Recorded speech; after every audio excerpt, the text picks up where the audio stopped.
बिस्मिल्लाहिर्रहमानिर्रहीम। Welcome to Shaheen Forces academy.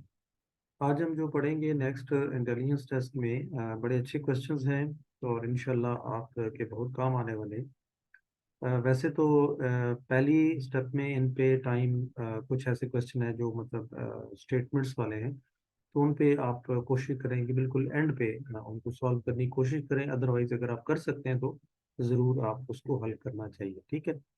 तो ये चले मैथमेटिक्स में भी हो सकते हैं और प्लस आपके नॉर्मल इंटेलिजेंस वर्बल में भी हो सकते हैं, ठीक है। तो पहला क्वेश्चन है which number continues this sequence. अब देखिए 1 के बाद 0.8 है। 0.8 कैसे आया? जब हमने 0.20 जो है ना इसमें से माइनस कर दिया, ठीक है। फिर 0.65 जब हमने किया तो 0.15 मजीद हमने माइनस कर दिया, ठीक है। जब फिर 0.55 आया तो इसका मतलब है कि हमने फिर पॉइंट कितना 0.10 माइनस कर दिया, ठीक है। और नेक्स्ट अभी आपको पता चल गया होगा कि हमने नेक्स्ट 0.5 माइनस करना है, ठीक है। तो 0.5 माइनस करेंगे तो डेफिनेटली हमारे पास क्या आना चाहिए? 0.5 ही आना चाहिए, ठीक है। तो इसका आंसर ये है, ठीक है। Find out the value of x. X की वैल्यू मीन्स कि यहाँ पे कौन सा नंबर आना चाहिए, ठीक है।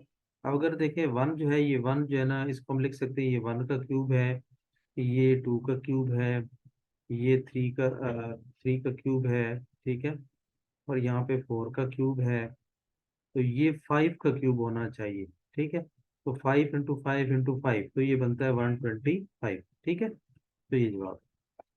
What is number who square and cube root are same, यानी जिसका स्क्वायर भी ले लें और उसका क्यूब यानी 3 दफा भी उन्हें जरब दे दें तो आंसर सेम आता है, ठीक है।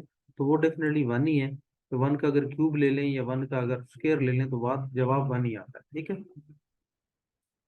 नेक्स्ट है जी हमारा question, the sum of two number is 70, यानी दो नंबरों को जमा करने से आंसर आपका 70 आता है। और उनके दरमियान जो डिफरेंस है, यानी अगर उसमें से बड़े रकम को छोटे में से माइनस करते हैं तो आंसर आपका 10 आता है। तो ऐसा कौन सा नंबर है? तो ऐसा नंबर है जी 30 और 40, ठीक है। यानी 40 में से अगर 30 माइनस करें तो 10 आता है और जमा करें तो 70, ठीक है। उसके बाद है जी find out the missing. Missing means P K O are. अच्छा यहाँ पे ए बी सी, आप एक डी ई एफ ये छोड़ दिया, एच जी एच आई, ठीक है। फिर जे के एल और फिर एम एन ओ, फिर 3 लफ्ज छोड़ेंगे, पी क्यू आर और आगे एस टी यू। ये कहाँ लिखा हुआ है? ये लिखा हुआ है, ठीक है जी। Which is different. शेड्यूल में कोई चीज प्लान होती है, प्रोग्राम में भी आप कोई चीज प्लान कर दें, एजेंडा भी आपका वो होता है कि जो आपने करना होता है, ठीक है। वो आपकी प्लानिंग में शामिल होता है। तो इंडेक्स ऐसी चीज है कि जो आपकी प्लान नहीं होती। इंडेक्स हम बेसिकली कहते हैं कि जब हम गूगल को कोई चीज बताते हैं कि ये इंडेक्स कर लो अपने पास, रजिस्टर्ड कर लो, ठीक है। तो ये उसको कहते हैं। In order to achieve success in life, यानी जिंदगी में कामयाबी हासिल करने के लिए इंसान को क्या करना चाहिए? सबसे पहला आंसर है जी have a plenty of money. सबसे ज्यादा मनी होनी चाहिए, लगातार काम करना चाहिए, ऑनेस्ट और सिंसियर होना चाहिए, और फेमस लोगों के साथ जो है वो कांटेक्ट होना चाहिए। तो सबसे जो बेहतरीन ऑप्शन है वो यहाँ पे ऑनेस्ट और सिंसियर होना बहुत जरूरी है, ठीक है। नेक्स्ट है जी किसी भी पार्टी में अगर 60 टोटल आदमी हो तो उसमें से अगर 16 आदमी जो है ना वो औरतों से ज्यादा हो तो फिर उनकी तादाद कितनी होगी विमेंस की, ठीक है। तो डेफिनेटली आप 16 पहले 60 में से माइनस कर लें और फिर उसको हाफ कर लें, ठीक है। तो इसका आंसर आ जाएगा 22। नेक्स्ट है जी if man is 10 years older than is wife, यानी एक आदमी 10 साल अपनी बेगम से बड़ा है और वो 16 साल अपने बेटे से बड़ी है। अगर बेटे की उम्र 25 साल है 8 सालों में, तो फिर बाप की प्रेजेंट उम्र क्या होगी, ठीक है। चलिए जी इसका जवाब मैं बता देता हूँ, फिर इसको सोल्यूशन भी बता देता हूँ। इसका जवाब है जी 43 ईयर्स, ठीक है। अब ये कैसे आया? तो इसको आपने कैसे हल करना है कि सन की जो प्रेजेंट एज है ठीक है, वो क्या है? 25 - 8 यानी 8 टाइम्स, क्योंकि वो छोटा भी है, ठीक है। तो जाहिर है उसकी उम्र पीछे रहेगी 17 साल। अब वाइफ की, बेगम की जो प्रेजेंट एज है वो कितनी है? तो 17 में से 16 जमा कर देंगे, ठीक है, क्योंकि 17 बेटे की उम्र है, ठीक है। और 16 साल वो उससे बड़ी है। तो 16 मजीद उसमें जमा कर लेंगे, तो उसकी उम्र कितनी बन जाएगी? 33 साल। अब उसके बाप की उम्र कितनी बन गई? तो 33 में से, क्योंकि मजीद 10 साल बाप उससे बड़ा है अपनी बेगम से, ठीक है, तो 33 में से 10 जमा कर लेंगे तो वो आ जाएगा 43 ईयर्स। ठीक है, तो ये इसका सिंपल फार्मूला है। तो इस तरह इसकी आंसर जो है वो 43 आ जाएगा। नेक्स्ट हम क्वेश्चन चलते हैं। असलम इज ओल्डर देन अकरम। ठीक है, यानी असलम जो है वो बड़ा है अकरम से। ठीक है, and Akram is older than Ajmal, ये बड़ा है अजमल से। Ashraf is older than Ajmal, तो अशरफ जो है ना वो इससे भी बड़ा है। ठीक है, और ये लेकिन अकरम से छोटा है, तो यहाँ पे दरमियान में आ जाएगा। ठीक है, इस जगह पे। ठीक है, इस जगह पे आ जाएगा जी अजमल। ठीक है, अशरफ। ठीक है, और अब सबसे यंगेस्ट कौन सा है? ठीक है, तो सबसे यंगेस्ट देखें, बिल्कुल राइट साइड पे कौन सा है जी? अजमल साहब है। तो देखते हैं ये अजमल किधर है, ये है। ठीक है, तो ये सबसे छोटा है। अब जिसकी तरफ से एरो जा रहा होता है ना वो बड़ा होता है, यानी एरो का मुंह जिधर खुला हुआ है तो वो बड़ा है, जिधर जा रहा है वो छोटा है। ठीक है। नेक्स्ट है, a man is 5 year older than his wife. आदमी 5 साल जो है अपनी बेगम से बड़ा है, और वो 18 साल अपने बेटे से बड़ी है। अगर बेटे की उम्र 23 साल है, छः छः वक्त 6 टाइम में, तो उसके बाप की उम्र क्या होगी? ठीक है, तो चलें इसका जवाब मैं पहले बता देता हूँ और फिर इसका सोल्यूशन भी हम बताते हैं। ठीक है जी, सोल्यूशन इस तरह है कि अगर 5 साल वाइफ से बड़ा है, ठीक है, सबसे पहले तो हम बेटे की प्रेजेंट एज बताते हैं। प्रेजेंट एज बेटे की जो है वो कितनी है जी? If the son will be 23 years in 6 times. ठीक है, तो 6 साल पहले कितनी थी? तो 6 साल हम माइनस कर देंगे। तो पहले उसकी उम्र थी जी 17 साल। अब उसकी वाइफ की उम्र कितनी है? तो अब वाइफ बेटे से कितनी बड़ी है? 18 साल। तो 17 में 18 जमा कर देंगे, तो इसका मतलब है 35 साल उसकी बेगम की उम्र आ गई। अब 35 में कितना? 5 साल बड़ा है बाप। ठीक है, तो 35 में 5 जमा कर लेंगे, तो ये देखें जी 40 साल आ गई। तो इसका मतलब है कि बाप की उम्र जो है वो इस वक्त 40 साल है। ठीक है जी। नेक्स्ट है जी, ये टू मेसन्स यानी दो मिस्त्री जो है वो एक दीवार को बनाने में 10 हफ्ते लगाते हैं। ठीक है, तो फिर एक वॉल बनाने में, ठीक है, 10 मेसन को यानी टू टू वीक्स में कितना कितनी दीवारें वो बना लेंगे? 2 हफ्ते में अगर 10 मेसन काम करते हैं तो फिर कितनी दीवारें जो है वो बन जाएंगी? ठीक है, ओके जी, इसका जवाब जो है वो कितना आता है जी, ये बता देते हैं आपको। इसका जवाब ऐसे 2 वॉल्स आता है। ठीक है, if two masons can work है ना 10 वीक्स, ठीक है, और कितनी दीवारें? 10 मेसन जो है वो 2 हफ्तों में बनाते हैं। जब 2 मेसन्स बिल्ड करते हैं एक दीवार को, तो 10/2 करेंगे, तो इसका मतलब है 5 हफ्ते लगते हैं। ठीक है, जब 10 मिस्त्री काम करते हैं एक दीवार बनाने में, तो 10/10 हो जाएगा, तो इसका मतलब है 1 वीक लगेगा। तो अगर 10 मेसन्स 2 वॉल बिल्ड करते हैं तो उसके लिए उसको 2 वीक्स चाहिए, और हमें 2 वीक्स का ही चाहिए, क्योंकि हमारा आंसर क्या है कि अगर how many wall can 10 mason built in 2 weeks, तो 2 वीक्स में वो दो ही वॉल बना सकेंगे। ठीक है, नेक्स्ट है जी 1/2 इज टू 1/10। अब देखिए 1/2 के साथ हम क्या मल्टीप्लाई करें कि आंसर 1/2 या 1/10 आ जाए? तो 1 को 1 से मल्टीप्लाई करना है, और 2 को 5 से करेंगे, तो तब जाके हमारे पास नीचे 10 आता है, ऊपर 1 आता है। अब 10/10 का मतलब क्या है? 1/1। तो अब ये हमने क्या किया था? 1/5, तो इसके साथ भी 1/5 मल्टीप्लाई कर दो, तो आंसर क्या आ जाएगा? 1/5। तो ये आंसर ये लिखा होगा। ठीक है, नेक्स्ट है जी, boy had twice as many sums right as wrongs.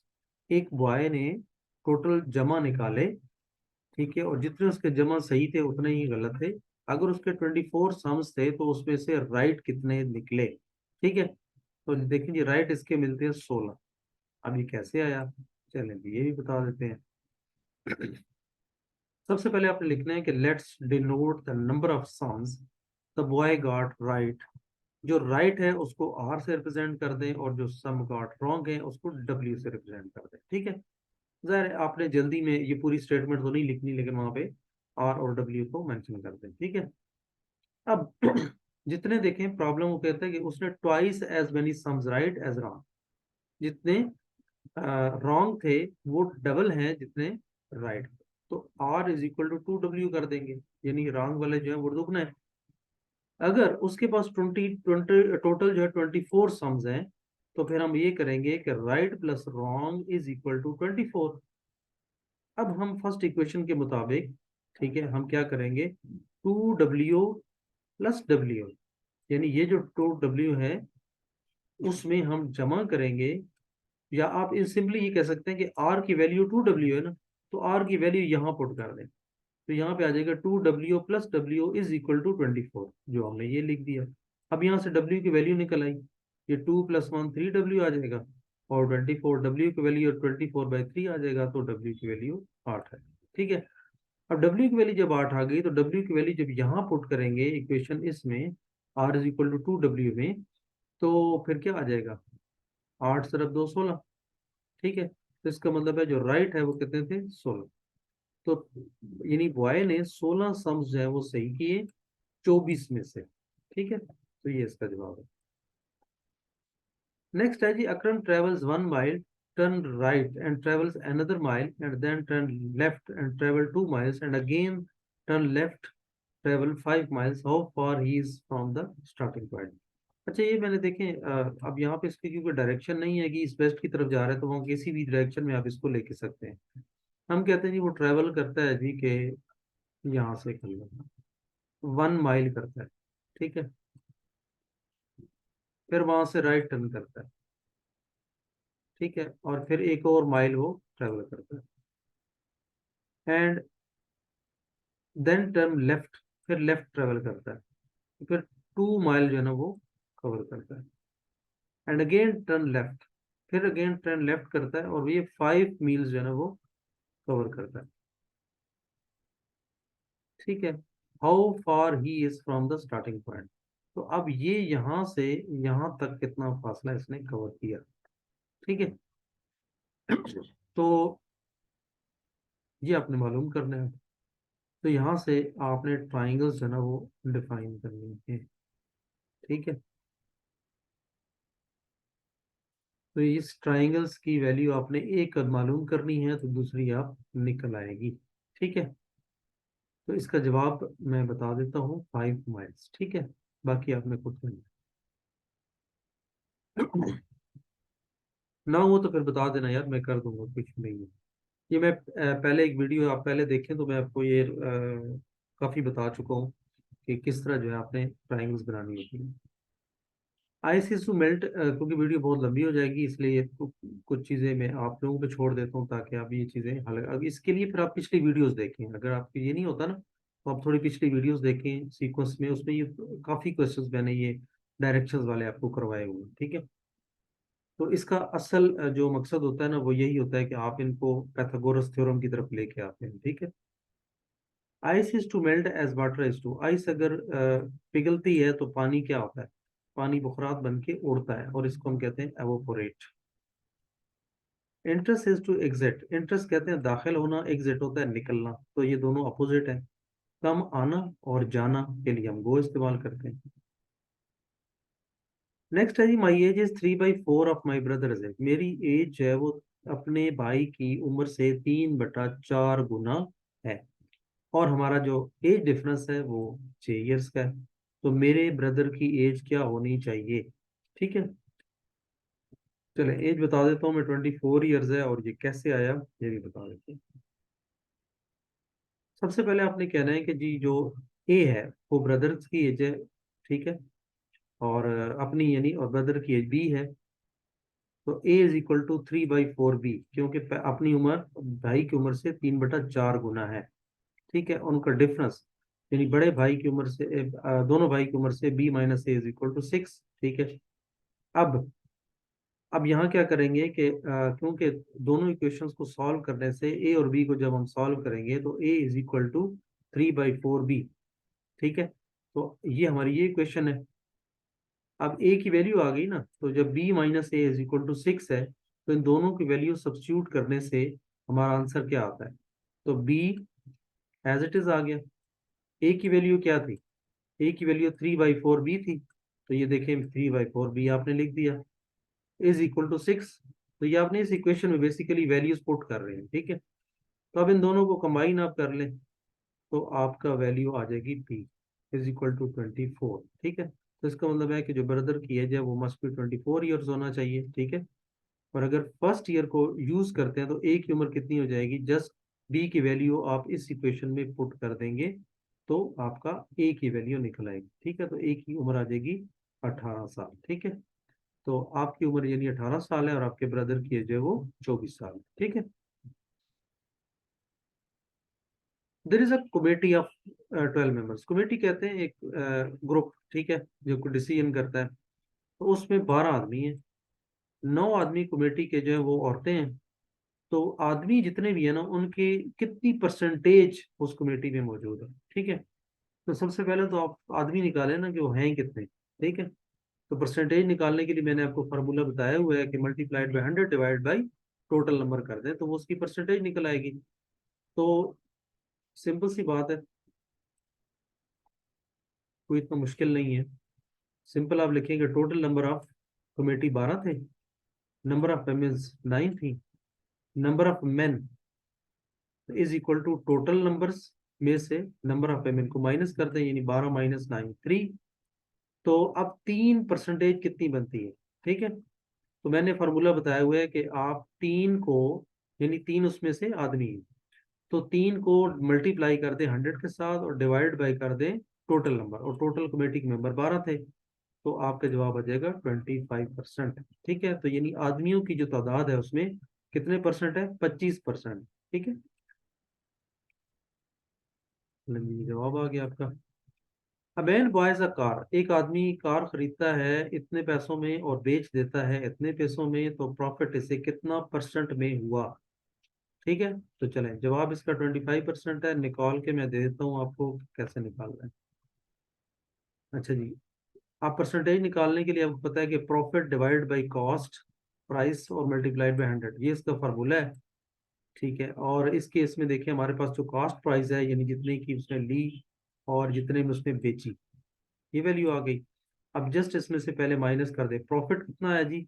Total में से जो ओरिजिनल अमाउंट है वो माइनस कर दी, तो ये आपका प्रॉफिट आ गया, ठीक है। तो अब इस प्रॉफिट की परसेंटेज निकालनी है, तो इसको मल्टीप्लाइड बाय 100 करके डिवाइड बाय टोटल अमाउंट जिसकी जितनी उसकी लगी थी कॉस्ट प्राइस, तो वो डिवाइड कर देना है, तो आपका आंसर आ जाएगा 20%, ठीक है। अच्छा सॉरी, ये 20% आंसर है, 25% नहीं।